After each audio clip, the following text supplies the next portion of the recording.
Hello everybody, is everyone alright? I'm alright, thank you. Happy New Year! Happy New Year! We have some unfinished business, don't we? In that I have to do my December wrap-up, and this is what this is. And here we go. So as you can see, I'm sort of slightly higher up than usual. I'm sat on a chair, because in my last wrap-up I said this. I need to start doing yoga, because I'm so kind of like, And I should have heeded that as a warning, because of course I've gone to the gym and done something stupid with my hip.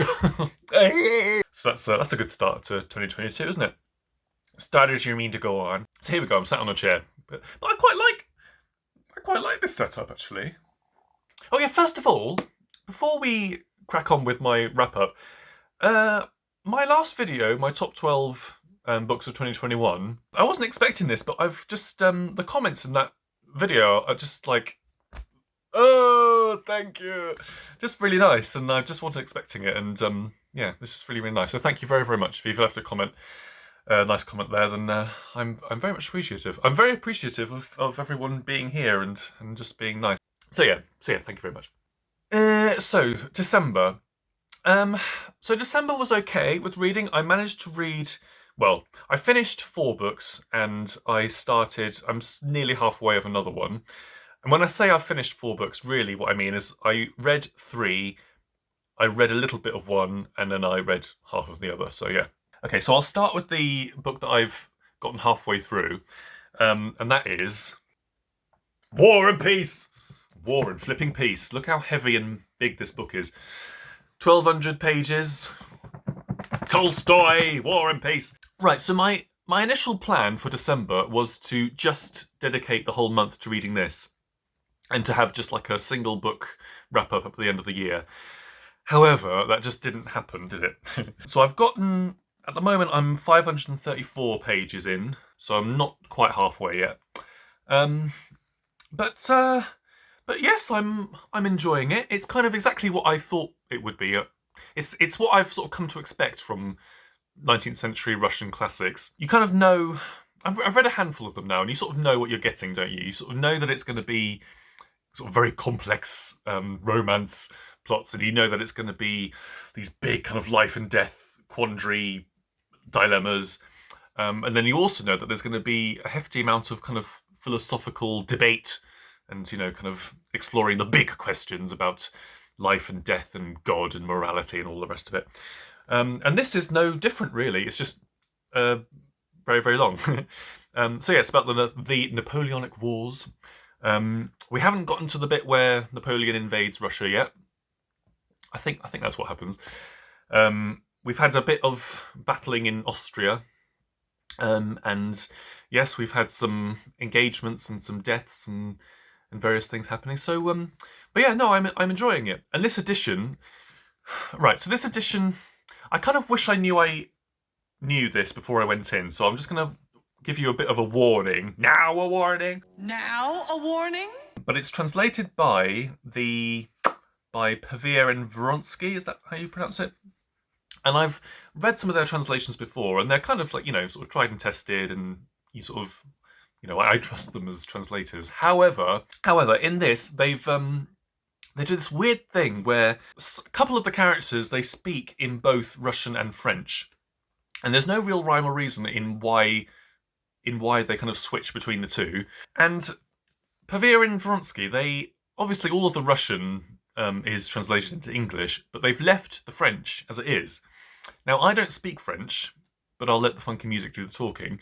They put the English translation of the French into footnotes.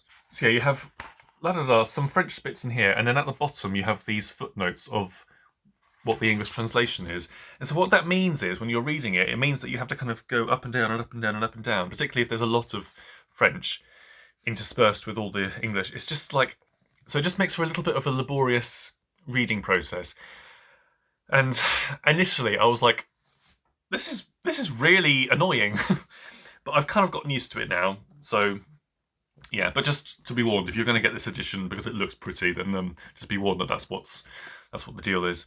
So yeah, so we'll see. I mean, I'm kind of hoping to get it done by the end of this month. But yeah, I might spread it out over February as well. Don't know. We'll see how we go. But yeah, we're nearly halfway. But we'll see. War and Peace. But a book I did finish in December was finally The Divine Comedy, Dante. Okay, so Kieran from Katie Books and I have been buddy reading this, and we've taken 3 months to do it. We took a book a month, and this month we finished Paradiso, and I think we've both become a bit disillusioned, if that's the right word, with the Steve Ellis translation. He went on to the Clive James one, I think. I picked up this one, which is the Allen Mandelbaulm. So I've started this, but I did commit to the Steve Ellis, and I did, finish this one. So I've talked about Inferno and Purgatorio. Paradiso is different. Paradiso is just... So we're in heaven. Dante has made it to heaven with Beatrice, and it was always going to be the most sort of religious, the most theological one. I just didn't realise how complicated it was going to be. Having watched sort of videos and stuff, I've sort of realised that is the thing with Paradiso, is that it is the most complicated, it's the most difficult to read, and that you kind of need to study. It's a book that needs study and research and time and sort of dedication, and you need to sort of want to do it. And initially, I was reading this translation, and Steve Ellis's translation of Paradiso is virtually for me, it was kind of unreadable, sort of.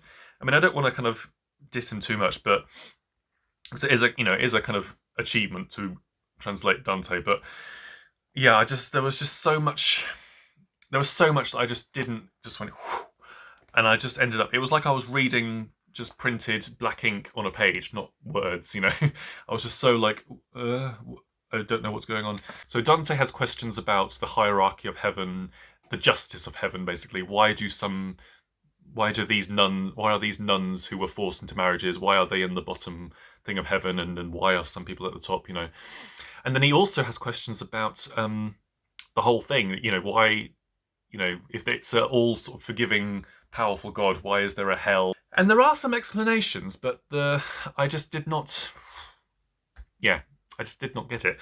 Now, so I've had a little look at how Mandelbaulm deals with it, and I think, to be fair to Steve Ellis, it isn't his fault. I think it is just that translating Paradiso from the original Italian into English just must be a really, really difficult thing, because in this, which I thought Inferno was easier to read, but Paradiso is just as dense. I might just give you an example. This is from Canto 23. So in the Steve Ellis version, we have this. O loving power that lit them, up you went to give my eyes a chance, overcome by you. The name of that lovely flower I always call on, day and night, it drew me to the biggest fire, this living star's size and shape judged by my eyes as greatest above, just as greatest below. And a flame fell out of heaven, making a halo like a crown, and circled round above her. Whatever melody is sweetest and most enticing down here would be like a fart of thunder next to the music of that angel crowning the lovely sapphire who in sapphire's high heaven. Like a fart of thunder, ladies and gentlemen. Okay, so then the Mandelbaulm one. O kindly power that imprints them thus, you rose on high to leave space for my eyes, for where I was they were too weak to see you. The name of that fair flower which I always invoke at morning and at evening drew my mind completely to the greatest flame. And when on both my eye-lights were depicted the force and nature of the living star that conquers heaven as it conquered earth, descending through that sky there came a torch, forming a ring that seemed as if a crown, wheeling round her, a revolving garland.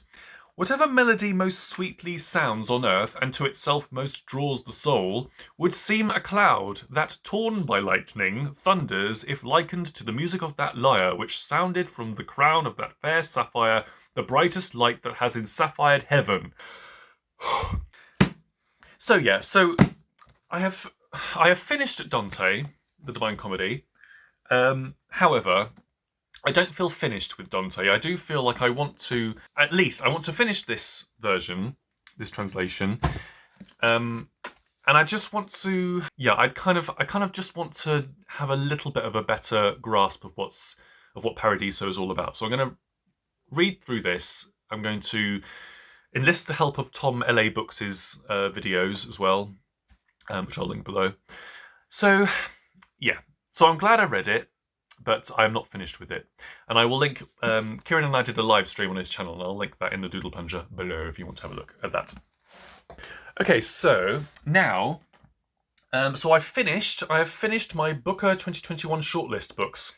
First of all, I finished The Promise. So I don't have it with me because it was a library book. But of course, The Promise won the Booker Prize this year. Okay, so before we get into all that, the book itself. So I really like this book. I was really impressed by this book a lot. If you don't know, I mean, The Promise is it's set in South Africa. It's a family saga with this white family. It's set sort of during apartheid and post-apartheid, over I think 40 years. At the beginning of the novel, you have Amor, who's this young girl. She overhears her dying mother talking to her father, and her mother basically wants to give their black house servant a house that she's living in. Basically, this family are quite wealthy. They have this massive they have a massive amount of land, and their servant is kind of living in this cottage, which she doesn't own, which they own. And so the mother says, one of her dying wishes is that, okay, you need to promise me that you're going to give this house to the maid, and it's going to be, you need to promise me that you're going to do this.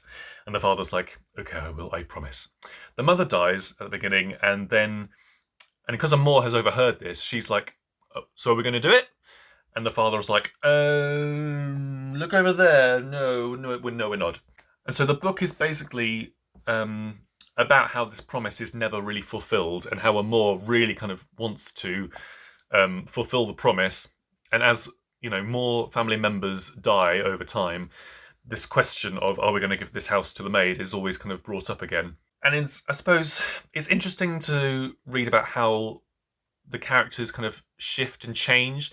So immediately after apartheid has ended, there is this sort of massive countrywide feeling of optimism and kind of like, oh yes, the things are going to get better. And then as the years progress and you have and things aren't sort of going the way that people want them to, there's sort of like this other sort of shifting attitude as well. So that was interesting. The main thing people talk about, and the main thing I'm going to talk about now, is the narrative style of this book, which I thought was so kind of, I guess, I don't want to say original in case it's been done before, but I feel like it feels really different to what I've read before. People call it like a cinematic novel. It's almost like a filmic novel. And yes, I would agree, but I would go a step further. It's almost like films which use one take for stuff. Like Birdman, or there's a scene in Magnolia where it's like in a TV studio, and the camera follows main characters around the corridors, and sometimes we follow the main characters, and then there'll be an extra or a minor character kind of that we follow, and then we pick it up with more things. And that's kind of how it felt. And that's all done in one take in like sort of 3 minutes, I think. And that's kind of what I felt this was like. The narrator kind of leads us around in this very sort of fluid way. And then there might be a minor character that we follow, or even just like a random person, like a homeless person at one point. And then suddenly another character will appear through a shop door, and then we'll sort of follow them around. And the tone of the narration is really interesting as well, because it is kind of like a very cynical and judgmental. I don't know. Well, yeah, judgmental. Both towards the characters and to us as the reader at times, which is interesting. And it shifts narrative perspective a lot. So it's mainly in the third person, but we do switch to second and first person. And I don't know whether this was authorial intent or not, or whether this is just my interpretation. But it was as if the narrator is saying, "Okay, look at this person, this character. This is what they're doing. You're not really doing a very good job, are you?" Rifle look to camera or to the reader. So yeah, it's as if the narrator is talking to us and telling us what's happened, and at the same time they'll sort of turn to the characters and sort of almost address them and say what they're doing. And then sometimes the characters themselves will kind of talk and say, like, this is what I'm doing. So yeah, so I don't know, it's not that obvious, it's not that kind of clear that might just be my interpretation, but that's what it sort of felt like reading it, and I really liked that. It's not a meta novel in any way, but there was just something about it. I just loved that kind of the character of the narrator and the way that you're kind of led around. It's just very, very interesting. So yeah, but ultimately, I think what I kind of got away from this book, what I took from this book, is that if you're going to do the right thing as a white person, if you're going to do the right thing, then you better do it at the right time. Because if you leave it too long or if you leave it too late, then the right thing might not be the right thing after all. And it's all very well us kind of atoning for our white guilt, but I think white guilt only gets us so far as a society, doesn't it? So yes, that was The Promise by Damon Galgut, Booker Prize winner. Oh, bum. Okay. Then another book I read, the last book on the shortlist that I got to, was this. Great Circle by Maggie Shipstead. This is fantastic. This is absolutely fantastic. Of course, this is a library copy. So yeah, so we have two different timelines in this book. We have Marion, who is in the Second World War, is a pilot, and we follow her from adolescence through to the Second World War, through to after the Second World War in the 50s, where she takes up this expedition to fly from pole to pole, which ends up being a fatal expedition. And you're told that in the first page, so don't worry.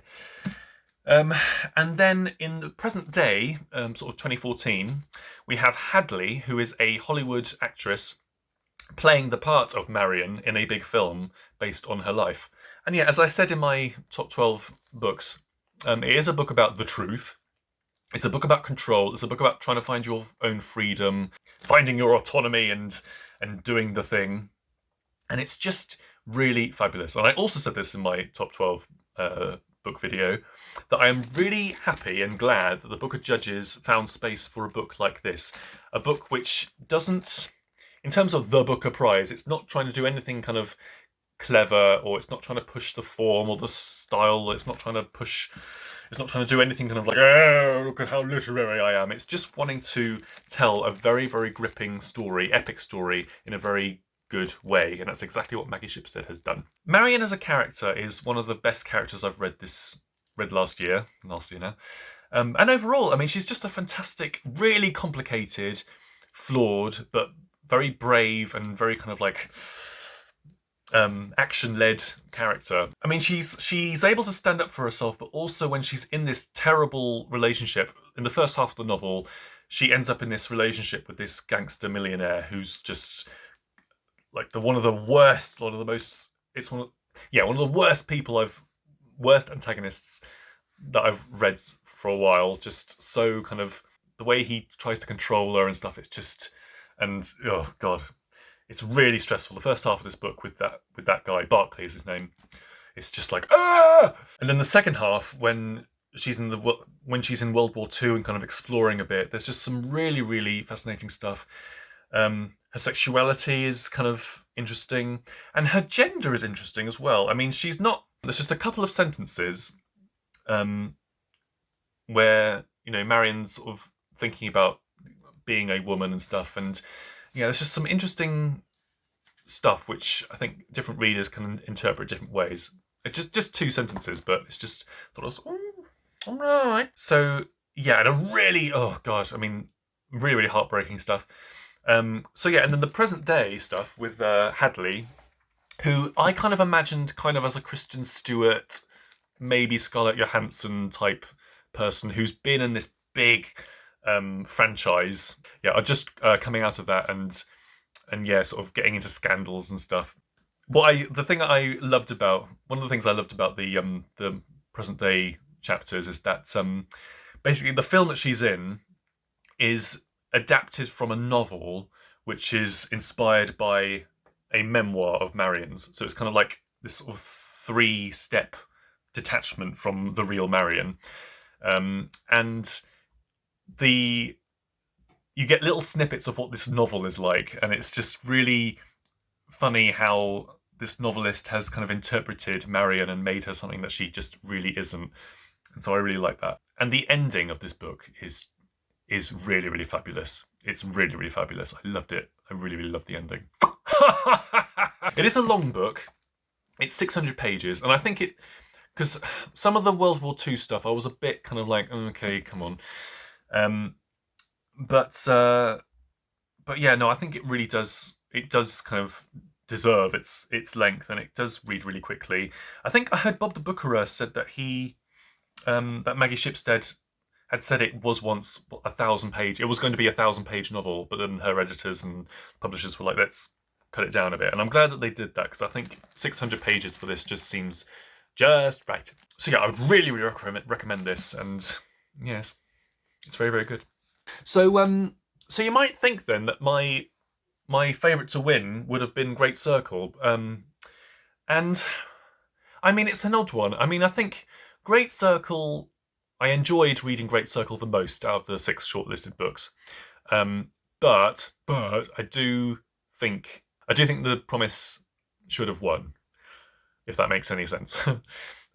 Just because I think, in terms of the Booker Prize, yeah, I just think The Promise was doing something really different and really new, and, well, not new, but just something really different. And yeah, for the Booker Prize, I think I would agree, yes, The Promise is the winner. But in terms of just enjoyment levels, I would say Great Circle, I just really blew my mind. And I mean, it's better. I mean, it better be longlisted for the Women's Prize this year. Women's Prize. I wouldn't be surprised if it was longlisted. I wouldn't be surprised if it was shortlisted for the Women's Prize, because it's just really fabulous. Really, really fabulous. But, I mean, we shall see. We shall see. But yeah, I mean, really, I think it's out in paperback soon, I think, in the UK, so definitely pick it up if you want to, because I think it was fabulous. Okay, and lastly, my last book that I read in 2021 was this book, Excellent Women by Barbara Pym. So I got this for Christmas, and I sort of just read it in that weird week in between Christmas and New Year. This book. So, Excellent Women by Barbara Pym. This is it's a novel from the 50s, and what is it about? It's basically about Mildred, who is a good old churchgoer. She's a do-gooder. She, makes cups of tea for everyone and helps with the jumble sales and everything. And she's very nice, and people kind of think, oh yes, very nice Mildred. But in the downstairs flat below her, this couple move in who are very kind of like, they're both very good looking, and they're very sort of tempestuous, and they keep, whenever Mildred walks past, they're always having arguments. And the man is very kind of like handsome and kind of like was in the Navy, and he kind of, he's very charismatic and flirts with everyone. And the woman is kind of, sort of very tempestuous. And she says things like, I hope you don't mind tea in mugs, she said, coming in with the tray. I told you I was a slut. So she says things like that. And so the book is basically about how Mildred deals with this new couple downstairs. Oh, I'm going to run out of battery. Hang on. Oh, how are we going to do this? That was a bit annoying. Never mind. So we're on the floor again, so my hip will just have to deal with it. So where was I? Yeah, so the book is basically about Mildred having to deal with this new couple. And not only this new couple, but one of the... What's her name? Is it Helena? Helena, the woman of the couple, her friend, Everard, who she works with, he sort of comes on the scene as well. And so it's kind of how Mildred copes with these characters. Everyone assumes that she's in love with the vicar. And is she in love with the vicar? Does she mind that the vicar has suddenly got engaged? Does she mind that this Everard guy is not really very nice to her? Is she going to fall in love with the swarthy guy? Who knows? So it's a very... So the thing I really liked about this book is that it has a very sort of gentle, very subtle, but very kind of adroit type of observational humour. And it is funny, like some of the lines are really, really funny in it. I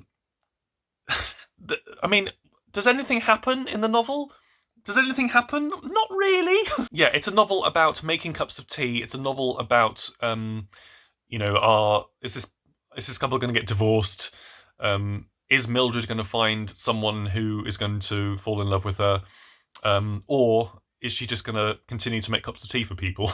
The ending, I mean, I wasn't expecting a kind of Dostoevsky, peroration, meaning of life type ending, but I was expecting something to happen, and I think, and it's sort of like, well, I guess I'm going to be quite busy making cups of tea for people. And you're like, are you, Mildred? Are you? I would say this is a really good palate cleanser. If you have just read something like Story of the Eye or Naked Lunch, or you've read The Painted Bird or something, and you need a palate cleanser, then this is perfect. It's very sort of low stakes, very sort of low drama, but there is really, really funny bits in it, and it is literally about these churchgoers organising fetes and making cups of tea, and this couple might have a divorce. But oh no, that's all right. You can make some tea, can't you? You can do the washing up, can't you, Mildred? Yes, I don't know what I was expecting. I don't know if I was expecting Mildred to have this sudden breakdown of like, no, I'm not going to make you a cup of tea. But no, I mean, I liked it. I liked it. It's a good palate cleanser. I can imagine reading this if I just needed something really kind of, low maintenance, then I would recommend reading this book, because it is low maintenance, it is quite funny, and it is it is what it is. Excellent Women by Barbara Pym. And I do like this copy. I like that I got this for Christmas, because it is very nice. Very nice. So yeah, sorry about my phone being annoying, but there we go. So 2022, I mean, I don't really have any sort of goals or anything I don't really have anything sort of too goalie. I think to carry on as before. In terms of this channel, I'd quite like to explore doing some more single book videos, kind of in the same kind of vein as my Jane Eyre video. And then yes, we shall see. I mean, in total this year I read 82 books. I read 82 books, which is kind of ridiculous. But yeah, we'll just see what happens. But my focus in January is War and Flipping Peace. I'm also my sister gave me The Fairy Flipping Queen. Where are you? There's the camera. The Fairy Flipping Queen. So I'm sort of I'm kind of edging my way through that as well. So yes, thank you very much again if you've been watching. I'm really grateful. I'm really grateful for the love on my last video. I'm really sort of grateful for that. And yeah, let's just see what happens, shall we? So yes, thank you very much, and bye-bye. I told you I was a slut.